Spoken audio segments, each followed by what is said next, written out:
आज के इस महत्वपूर्ण और महत्वाकांक्षी कार्यक्रम में मेरे साथ मंच पर उपस्थित सम्माननीय भूपेंद्र भाई पटेल, गुजरात राज्य के लोकप्रिय मुख्यमंत्री,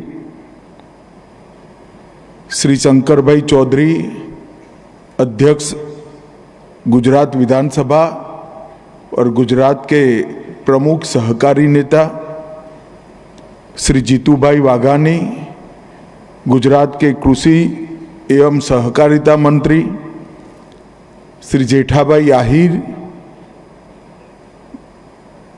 उपाध्यक्ष गुजरात विधानसभा, नाफेड के चेयरमैन डॉक्टर आशीष भूटानी, भारत सरकार के सहकारिता सचिव, श्री साजी, अध्यक्ष नाबार्ड डॉक्टर अंजू शर्मा, अतिरिक्त मुख्य सचिव कृषि और सहकारिता, श्री अजय भाई Patel, Gujarat state cooperative bank के चेयरमैन महोदय, और आज इस अर्थ समिट में आए हुए इस क्षेत्र के सभी महत्वपूर्ण अंग उपांग ऐसे मेरे सभी साथियों को मैं आज की समिट में मनपूर्वक स्वागत करना चाहता हूं।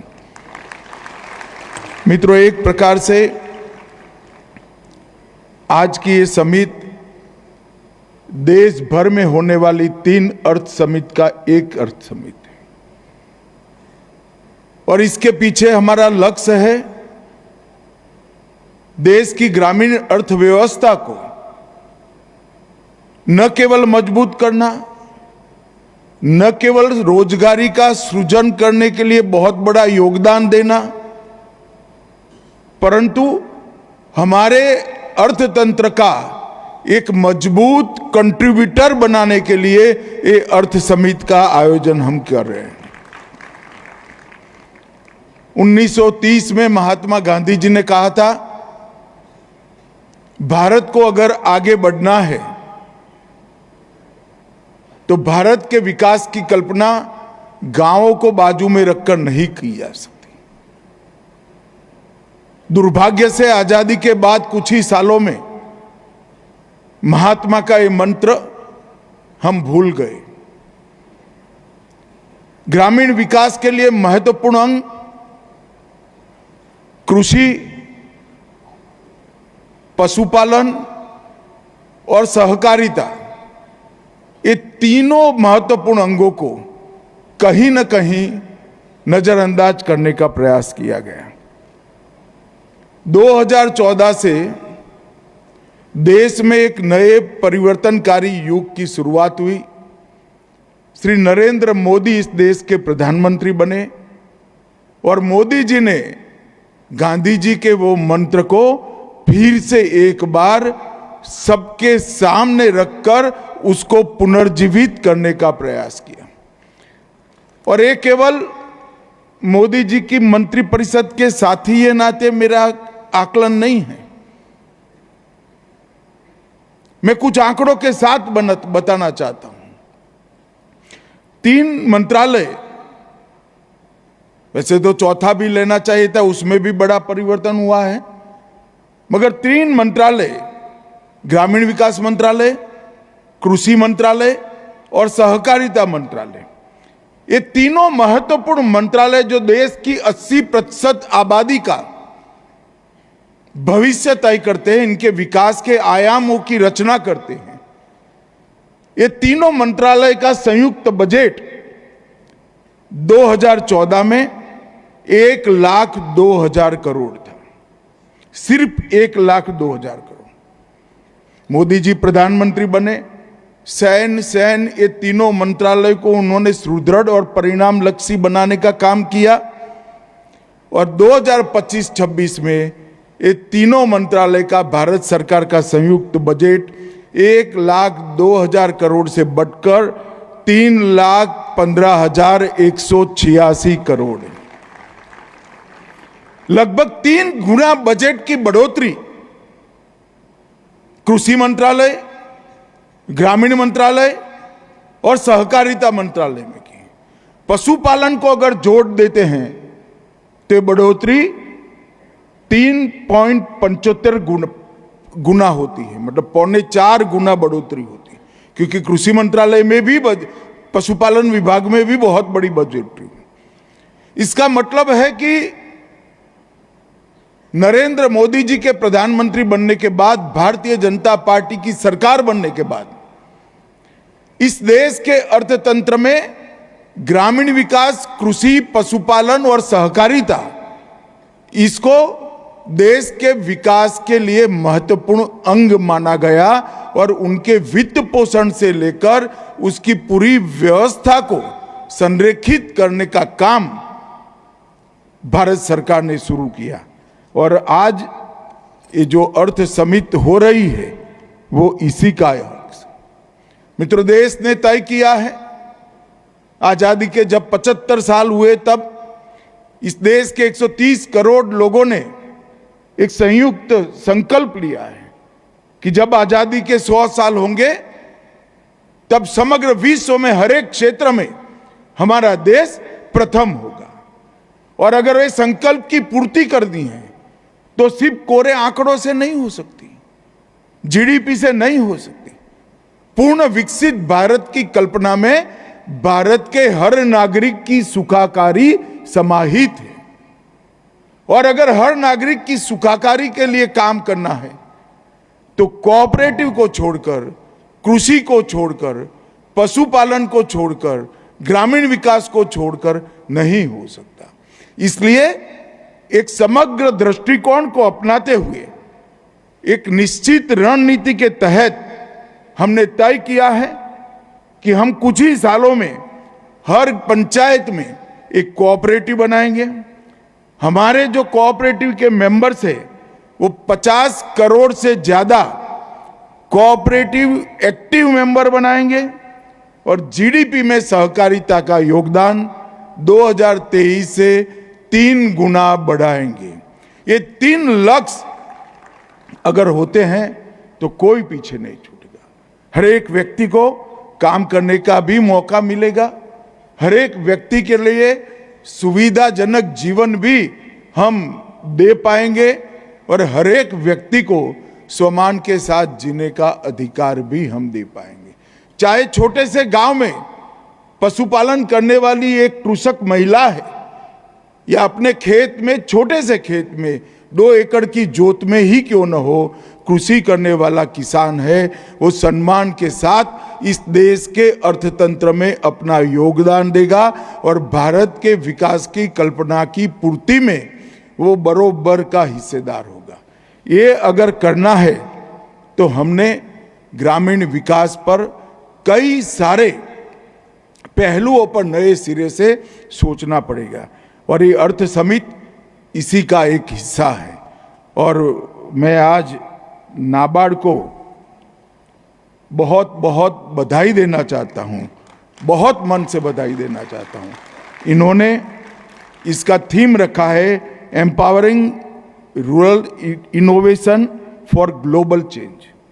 छोटे छोटे बदलावों देश और विश्व में परिवर्तन कैसे आ सकता है, इस पर चिंता करना, चिंतन करना और परिणाम लक्ष्य एक्शन लेना, ये तीनों ये अर्थ समिति के लक्ष्य हैं। मित्रों, पहला अर्थ समिति 2020-21 में हुआ है। जब साजी जी मुझे निमंत्रण देने आए तब मैंने उनको पूछा था कि भाई अर्थ समिति में क्या हुआ, कौन कौन से विषय लिए, क्या परिणाम निकले। मैं उत्साहित हूं कि जब 3 समिति पूरी होगी, देश की ग्रामीण अर्थव्यवस्था जो ये 4 मंत्रालयों में बटी हुई है, ग्रामीण अर्थव्यवस्था के बहुत बड़े प्रॉब्लम्स का हम बहुत अच्छा सॉल्यूशन ये अर्थ समिति के अमृत चिंतन से निकाल पाएंगे मित्रों। और हैदराबाद समिति ने मेरे जैसे कई लोगों को एक बड़ी आशा बंधी है और मैं मानता हूं कि गांधीनगर की ये समिति भी ग्रामीण विकास की परिकल्पना जिन्होंने सबसे पहले आज के ज़माने में रखी, वो महात्मा गांधी की जन्मभूमि गुजरात में हो रहा है। मुझे आनंद है कि कि ये समिट भी बहुत अच्छे से होने वाली है। और दिल्ली में अगले साल तीसरी समिट होने वाली है, जिसमें नीति निर्धारण के आए हुए सभी विमर्शों का एक्शनेबल स्वरूप भी हम देश के सामने रखेंगे। इस समिट में अब तक 10,000 से ज़्यादा डेलीगेट्स, 1200 से ज़्यादा कॉरपोरेट्स, 500 से ज़्यादा स्पीकर्स, 300 से अधिक स्टार्टअप्स, 250 से अधिक एग्जीबिटर्स, 50 से अधिक इन्वेस्टर और 30 से अधिक वर्कशॉप, मास्टर क्लासेस वगैरह वगैरह चीज़ें हुई हैं। और जब ये 3 समिट समाप्त हो जाएगी, एक मजबूत खाका ग्रामीण विकास का, कृषि में आमूलचूल परिवर्तन का, कोऑपरेटिव को पारदर्शी, समावेशी और प्रॉफिटेबल बनाने का, और पशुपालन को ग्रामीण अर्थतंत्र की रीढ़ की हड्डी बनाने का, ये चारों लक्ष्य हमारे निश्चित रूप से पूरे होंगे, ऐसा मुझे लगता है। मित्रों, आज जो यहाँ पर समिट हो रही है उसमें गुजरात में प्राइवेटी सेक्टर लैंडिंग का जो पोटेंशियल पड़ा है, इसको 100% एक्सप्लोर करने के लिए ये समिट, मुझे विश्वास है कि बहुत फायदे में रहेगी, बहुत उपयोगी रहेगी। और टेक्नोलॉजी एक ऐसी चीज है जिसको छोड़कर हमारा कोऑपरेटिव सेक्टर आगे नहीं बढ़ सकता। कोऑपरेटिव ने भी ग्राहक की सुविधा की चिंता करने की आदत डालनी पड़ेगी।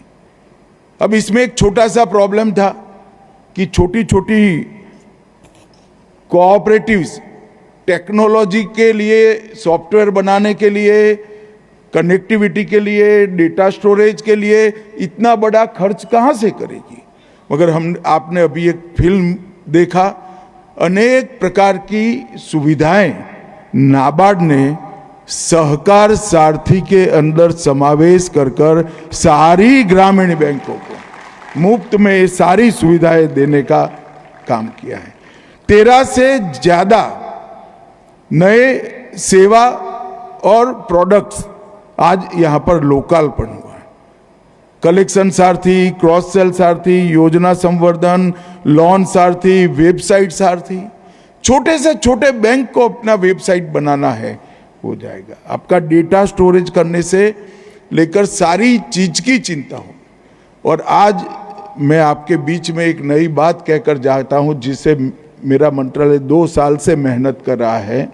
आशीष भूटानी और इनके साथी लगे हुए रिजर्व बैंक ऑफ इंडिया के साथ अंततोगत्वा ग्रामीण बैंकों के सारे district bank, state cooperative bank और खेती बैंक और सारे देश भर के अर्बन कोऑपरेटिव बैंक एक ही अम्ब्रेला के नीचे कोऑपरेटिव बैंकिंग का एक मजबूत तंत्र बनाएंगे। और मैं विश्वास से कह सकता हूं कि बड़े से बड़े प्राइवेट बैंक के पास जो टेक्नोलॉजी उपलब्ध है गुजरात में है, इसलिए कहता हूं कि डीसा शहर की एक अर्बन कोऑपरेटिव बैंक को भी वो उपलब्ध करा देंगे और उस पर कोई आर्थिक बोझ नहीं आएगा। हर डिस्ट्रिक्ट बैंक के साथ होगा, हर स्टेट बैंक के साथ होगा।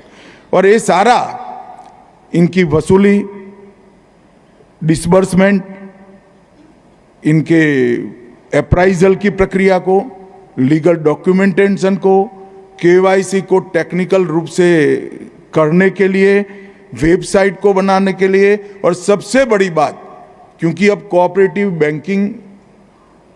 बैंकिंग एक्ट के तहत लिया गया है, तो आरबीआई के सभी मानकों को पूरा करने के लिए ये ऐप सहकार सारथी बहुत कारगर होने वाला है।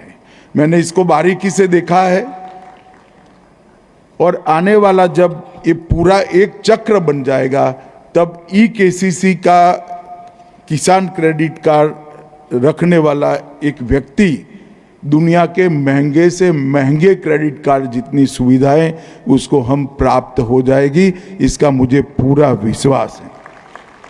रियल टाइम ट्रैकिंग सिस्टम, समस्या निवारण पोर्टल, कोई चीज बाकी नहीं है। सारी चीजों को समाहित कर ये सहकार सारथी शुरू किया है।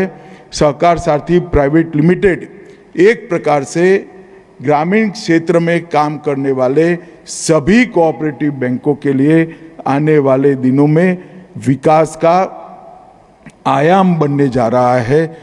मैं ज़्यादा कहना नहीं चाहता है, एक स्तर के लोग बैठे हैं, आप नाबार्ड की साइट पर जाइएगा, ये सारी चीज़ें आपको वहीं से तुरंत उपलब्ध हो जाएगी और ये आने वाले दिनों में पारदर्शिता भी लाएगा, हमारी पहुंच भी बढ़ाएगा, हमारी क्षमता भी बढ़ाएगा और डेटा की लेगेसी के लिए बहुत खर्च करे बगैर एक अच्छा ऑप्शन भी हम लोगों को देगा।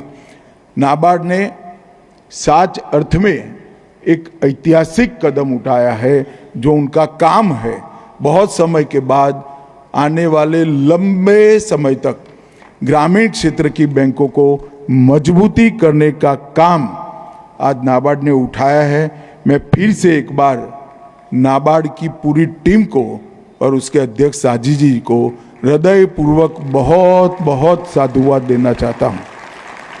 मित्रों, हमारे यहाँ कोऑपरेटिव ये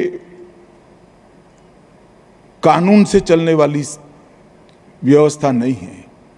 कानून तो चाहिए सुचारू रूप से चलने के लिए, मगर कोऑपरेटिव ये भावना से चलने वाला व्यवस्था है और कोऑपरेटिव की भावना को डाइल्यूट करे बगैर कोऑपरेटिव का एक्सपांशन करना, हर गांव में पैक्स, ज़्यादातर गांवों में डेयरी, हर जिले में डिस्ट्रिक्ट कोऑपरेटिव बैंक, हर जिले में दूध का प्रोसेसिंग यूनिट और राज्य स्तर पर स्टेट कोऑपरेटिव बैंक और देश भर के 1500 अर्बन कोऑपरेटिव, ये सब मिलाकर हम एक बड़ा ताकतवर ग्रामीण विकास, कोऑपरेटिव, पशुपालन और कृषि का एक अर्थतंत्र का आयाम सृजन करने का प्रयास कर रहे हैं। मैं आज आपको 2-3 एक्सपेरिमेंट जो आने वाले दिनों में देश के सामने आएंगे, इसके बारे में बात करना चाहता हूँ। गुजरात में बनासकांठा में, शंकर भाई यहाँ बैठे हैं, बनासकांठा से ही आते हैं। बनासकांठा में और पंचमहाल में जेठा भाई भी बैठे हैं, दोनों कोइंसिडेंटली मंच पर बैठे हैं। 2 जगह हमने एक्सपेरिमेंट किया। कोऑपरेशन एमॉन्ग्स कोऑपरेटिव, हर कोऑपरेटिव संस्था का बैंक अकाउंट और बचत कोऑपरेटिव संस्था में ही होगा। आश्चर्यजनक परिणाम मिले। हजारों करोड़ की लो कॉस्ट डिपॉजिट कोऑपरेटिव बैंकों की बढ़ी है और अब ऋण लेने के लिए कोऑपरेटिव सेक्टर को कम से कम गुजरात में अभी इसका फाइनल व्यवस्थापन हो रहा है, फाइनेंशियल मैनेजमेंट का। कुछ शायद कानूनी सुधार भी करना पड़ेगा, परंतु इसके बाद कोऑपरेटिव सेक्टर को 5 टाइम एक्सपांशन के लिए कोऑपरेटिव सेक्टर के बाहर जाना ही नहीं पड़ेगा, कोऑपरेटिव सेक्टर ही फाइनेंस कर 5 गुना बढ़ोतरी करनी है तो भी बाहर नहीं जाना पड़ेगा। मैं गुजरात के बाकी सारे जिलों में भी इसका अनुपालना शुरू हुआ है। सारे मार्केट, सारी डेयरियां, ग्रामीण डेयरिया, सारे पैक्स और सारे कोऑपरेटिव डिस्ट्रिक्ट कोऑपरेटिव के साथ जुड़कर एक कोऑपरेटिव बड़ा कोऑपरेशन एमंग कोऑपरेटिव के अभियान से जुड़े हैं। गुजरात का सफल प्रयोग होने के बाद जो टीथिंग प्रॉब्लम आए वो रिजॉल्व होते जा रहे हैं। कुछ पॉलिसी डिसीजन लेने पड़ेंगे और कुछ कानूनी बदलाव भी करने पड़ेंगे और कुछ रिजर्व बैंक ने भी सहायता करनी पड़ेगी। ये सब होने के बाद हम इसको पूरे देश भर में लागू करेंगे और देश भर में जब लागू करेंगे तब जो स्ट्रेंथ बढ़ेगी वो स्ट्रेंथ कोऑपरेटिव के एक्सपांशन के लिए होगी और इसके लिए हमने एक राष्ट्रीय स्तर पर डेटा की निर्मित कर रखी है।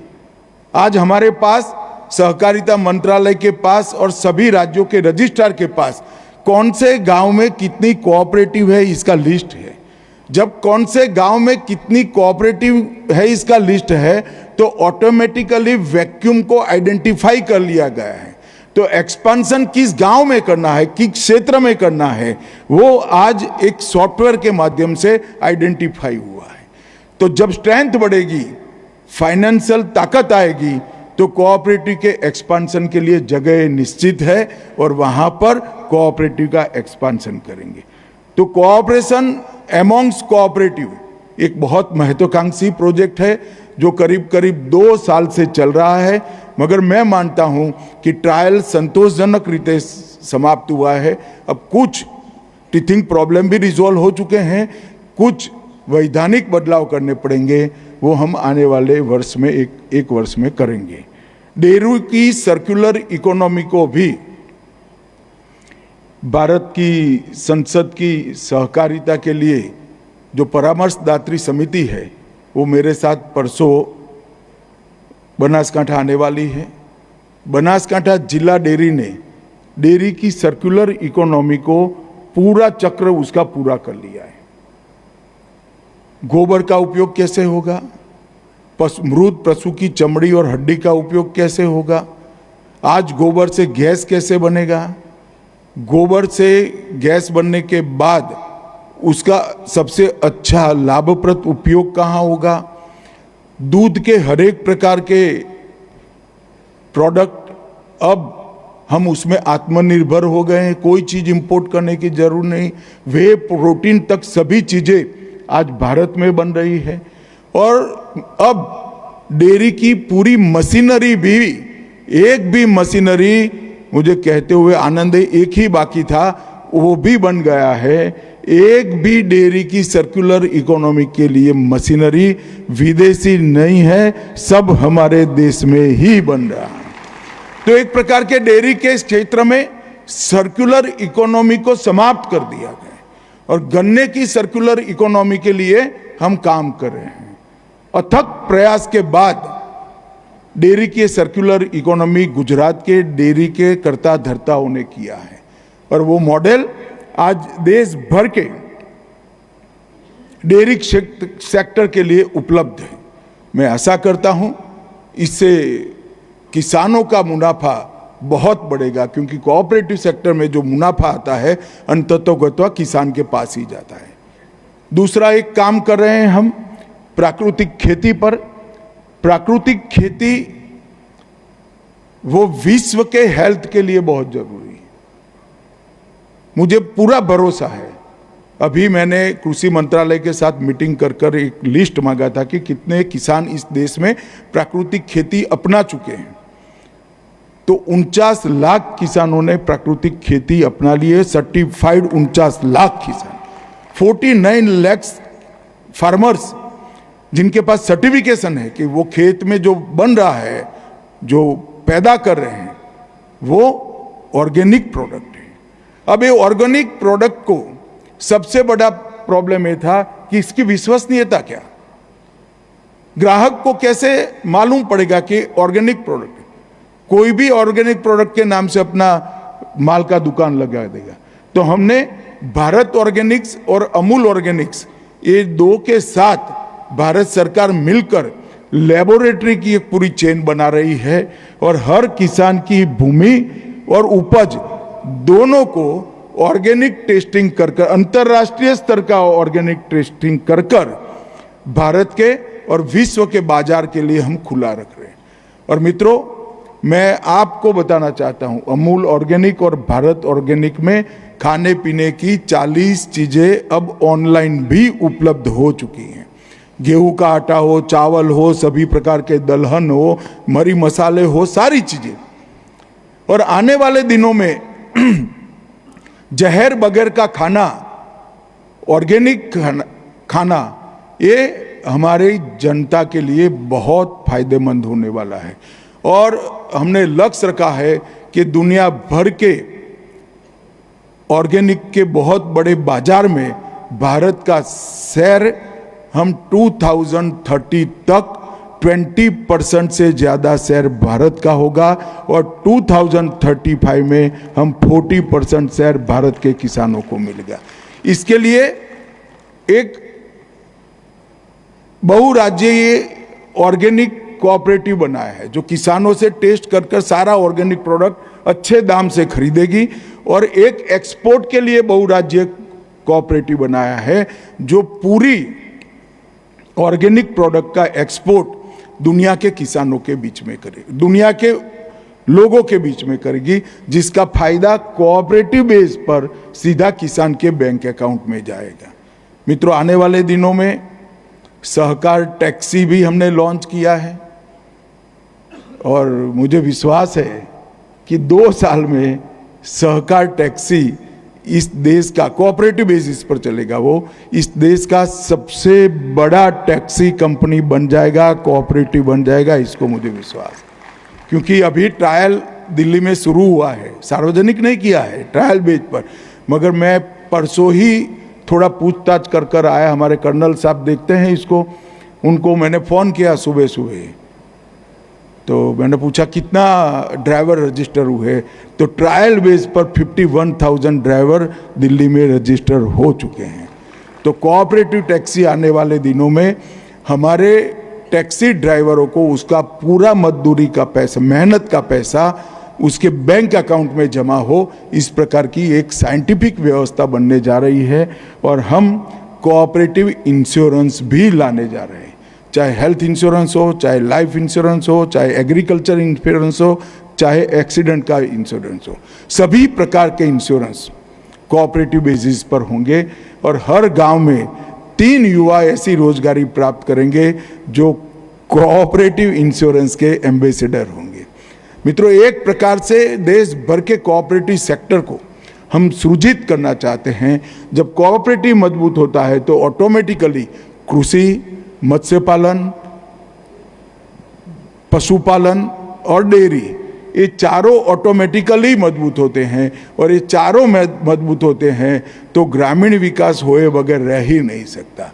एक बहुत बड़ा चक्र भारत सरकार ने बनाया है और इसके लिए भारत सरकार, मैंने जैसे आगे कहा आपको, उसमें बहुत फोकस काम कर रही है। क्योंकि ये एक डेयरी मजबूत होती है तो पोषण के समस्याओं का भी समाधान होता है, विमेन एम्पावरमेंट की बात का भी समाधान होता है, ग्रामीण अर्थव्यवस्था भी मजबूत बनती है और किसान समृद्ध भी होता है। कोऑपरेटिव मल्टी डायमेंशनल फल देने वाला एक वृक्ष है। एक प्रकार से हमारे पुरखों ने जो कल्पना की थी कल्प वृक्ष की, इसकी हर चीज काम में आती है, इस प्रकार से कोऑपरेटिव एक कल्प वृक्ष है। मैं फिर से एक बार समिति में जो लोग आए हैं, आप लोगों का इसलिए मैं व्यक्तिगत तौर पर भी स्वागत करना चाहता हूं कि आप सब मेरी कॉन्स्टिट्यूएंसी में आए हैं, इसलिए आपका एक विशेष स्वागत है। यहीं से 30 साल से मैं जनप्रतिनिधि बनकर जाता हूं और पहले विधानसभाओं में गया, फिर संसद में गया, यहीं से चुनकर आता हूं। और महात्मा गांधी की ये भूमि पर नरेंद्र मोदी जी ने जहां विकास की नई कल्पना भी सृजित की, आयाम भी बनाए, वो गुजरात की भूमि पर हृदयपूर्वक आप सबका स्वागत है। और मैं बहुत बहुत शुभकामनाएं देता हूं। आपका समिति निर्णायक बने, चर्चा खुली हो, समस्याओं को आइडेंटिफाई करे और समस्याओं का समाधान भी ढूंढ कर आए। और दिल्ली समिट में हम सब मिलेंगे तब एक एक्शनेबल प्लान के साथ मिलेंगे, इसका मुझे विश्वास है। आप सभी का बहुत बहुत धन्यवाद। नमस्कार। चौधरी, विधानसभा उपाध्यक्ष श्री जेठाभाई आहिर, मारा साथी मंत्री श्री जीतुभाई वाघाणी, सहकारिता मंत्रालयना सचिव डॉक्टर आशीष कुमार भूटाणी, कृषि खेडूत कल्याण અને સહકાર વિભાગ ગુજરાત સરકારના મુખ્ય સચિવ ડૉક્ટર અંજુ શર્મા, નાબાર્ડના અધ્યક્ષ સાજી કૃષ્ણવી, ગુજરાત રાજ્ય સહકારી બેંક લિમિટેડના અધ્યક્ષ શ્રી અજયભાઈ પટેલ, આમંત્રિત સર્વે મહાનુભાવો, પ્રેસ મીડિયાના મિત્રો, સૌને મારા નમસ્કાર। આજે વર્લ્ડ સોઇલ ડે છે। આ વર્ષે હેલ્ધી સોઇલ ફોર હેલ્ધી સિટીઝનની થીમ સાથે આ દિવસ ઉજવાઈ રહ્યો છે।